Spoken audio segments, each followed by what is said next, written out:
Haleluya, mtu wa Mungu. Natamani siku ya leo nikukumbushe kwa habari ya wema wa Mungu.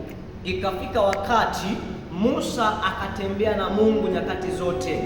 Musa akamwona Mungu akipasua bahari.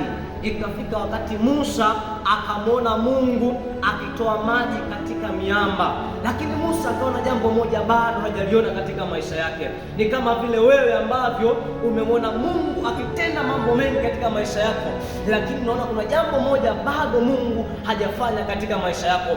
Musa anamwambia Mungu katika kitabu kile cha Kutoka sura 33 na mstari wa 18, Musa anamwambia Mungu, nionyeshe utukufu wako. Lakini jibu ambalo Mungu anamjibu Musa, anamwambia kwamba hakuna siku ambayo mwanadamu ataniona mimi wala au akaona utukufu wangu wakapata kuishi. Anamwambia lakini Musa, nitapitisha wema wangu mbele yako. Ishara ya kwamba palipo na wema wa Mungu yupo Mungu. Maana yake ukiwepo wema wa Mungu katika masomo yako, maana yake yupo Mungu katika masomo yako.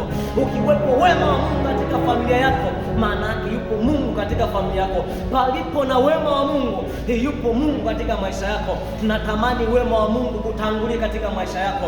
Natamani wema wa Mungu ukutangulie katika maisha yako, mtumishi wa Mungu. Natamani wema wa Mungu kutangulie sana.